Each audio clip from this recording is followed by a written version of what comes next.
This is the story of the description, new features, and adjustments of the new Stromberg carburetor used on Series 40 engines. Under these headings, this story will briefly describe the carburetor, tell of its features, and most important of all, explain how you can properly make the adjustments that are important to efficient carburation. First, let's discuss description. The new Stromberg carburetor is a two-barrel downdraft type and is easily recognized by the offset bowl and low overall design. As with previous Buick two-barrel carburetors, Stromberg's dual construction provides the advantages of two carburetors in one compact unit. And as usual, within the unit are 5 basic carburetor circuits. These are the float circuit, the choke circuit, the pump circuit, the low-speed circuit, and the high-speed circuit. During operation, an external bowl vent located in the air horn supplies air to the float chamber. Fuel enters the float chamber directly through the side of the main body. It is supplied to both barrels from one float chamber. Therefore, it contains a single float and lever assembly, as shown on the right, which actuates a needle valve. In the accelerating system, the pump discharge nozzle in each barrel is supplied with fuel from the pump piston located in the float chamber. The power system for both barrels is controlled by the vacuum power piston. Except for the items mentioned, each barrel forms a complete carburetor system. This means that each barrel contains an idle system with adjustable needle valve, a main metering system, an accelerating pump discharge nozzle, venturi, and throttle valve. The throttle valves of both barrels are mounted in line on one shaft. Now, let's talk about new features. One new feature is the location of the automatic choke housing, which is now a part of the aluminum throttle body. This throttle body design helps overcome stalling problems caused by carburetor icing. By removing the choke housing cover and gasket, we are able to see the location of the thermostatic spring.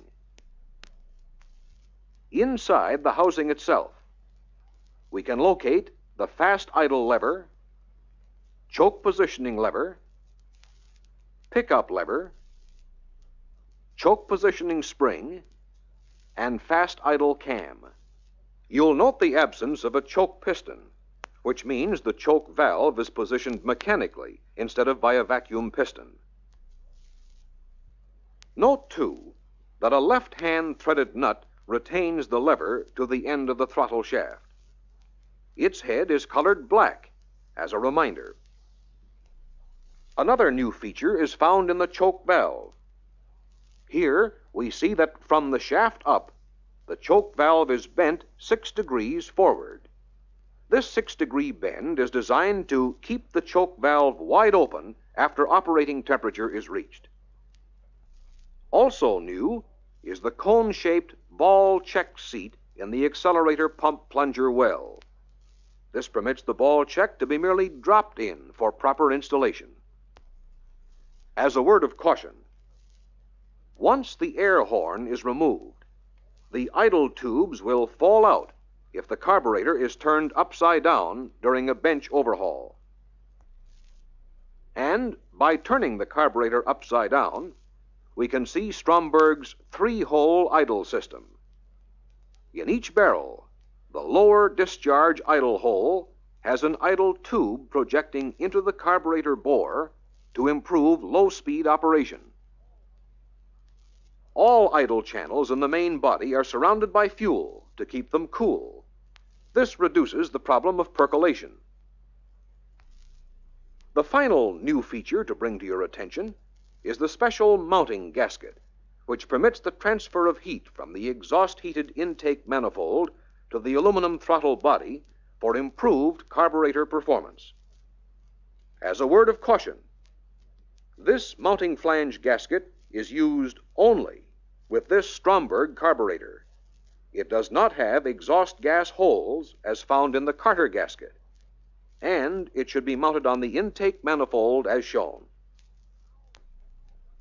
Now let's discuss adjustments. Adjustments on the new Stromberg can be made either with the carburetor on the car or during a bench overhaul.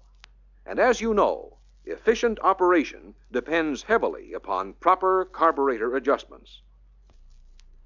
The specifications for correct adjustments of the Stromberg two-barrel carburetor are listed on the quick reference specification page at the end of the Stromberg section of your two-barrel carburetor booklet. Correct float level adjustment is important to maintain the proper level of fuel in the float bowl. Check this adjustment after removing the air horn and gasket. Then, as shown, hold the float arm tang against the float needle and check the float level using gauge number J5475. In this position, the top of the float should just contact the bottom edge of the gauge. If adjustment is necessary, bend the float arm tang. And be sure the float is positioned so it does not rub the walls of the bowl. As this is the only adjustment requiring the removal of the air horn and gasket, make sure the idle tubes and accelerator pump ball check are in place, and then replace the air horn and gasket. Correct plunger stroke adjustment is necessary to assure delivery of the proper amount of extra fuel when demanded. To make the adjustment, install the accelerator pump rod with the lower end in the medium stroke or middle hole. Next, install new cotter pins in the pump plunger and pump rod. To make adjustment possible, remove the throttle stop screw and spring. Set the spring aside and reinstall the screw, turning it in until it just barely contacts the throttle lever, making certain the throttle is held closed. Measuring vertically from the air horn casting to the top of the pump plunger rod, bend the pump rod as required, using tool J4552 to obtain the specified measurement. Then move the throttle to the wide open position to make sure the pump arm clears the air horn casting. To check for proper start aid adjustment, hold the recommended drill between the upper edge of the choke valve and the air horn as shown.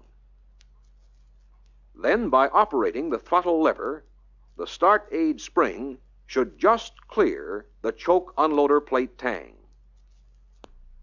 If adjustment is necessary, bend the unloader rod with tool number J5197 as shown.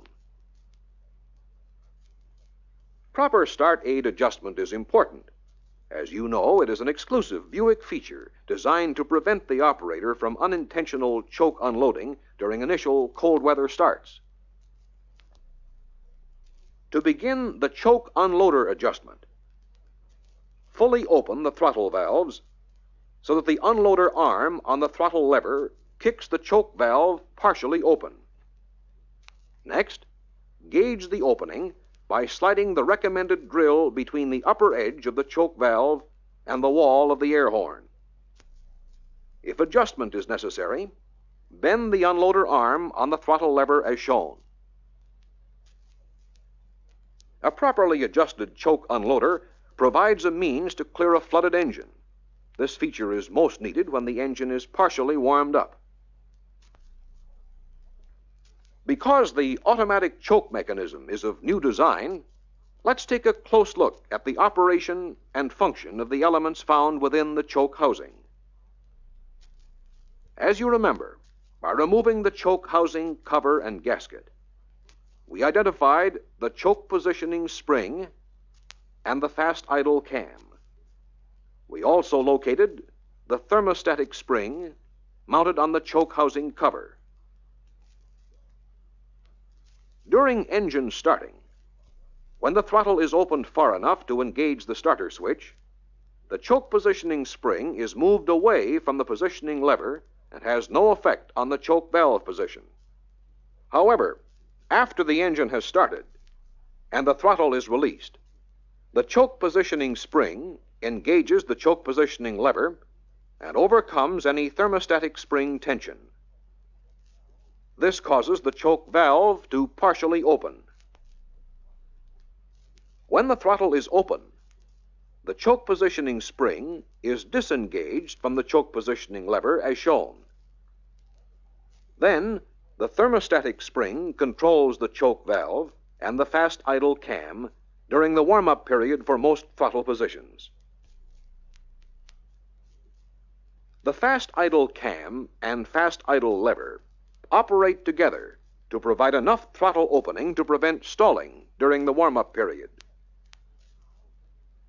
And now to the fast idle speed adjustment. To begin, screw the throttle stop screw in 5 turns from the fully closed throttle position. Closing the choke valve will rotate the fast idle cam so that the third highest step is just opposite the fast idle lever, as shown on the left. Then, check the clearance between the fast idle lever tang and the third step on the cam using the recommended drill. If adjustment is necessary, bend the fast idle lever, as shown on the right, using tool number J5197. The choke spring pickup lever adjustment is made by turning the throttle stop screw 2 additional turns in. This makes a total of 7 turns in from a fully closed throttle position. At this throttle opening, the choke positioning spring should just contact the pickup lever tang. If adjustment is necessary, bend the pickup lever tang using needle nose pliers. Back out the throttle stop screw to close the throttle valves.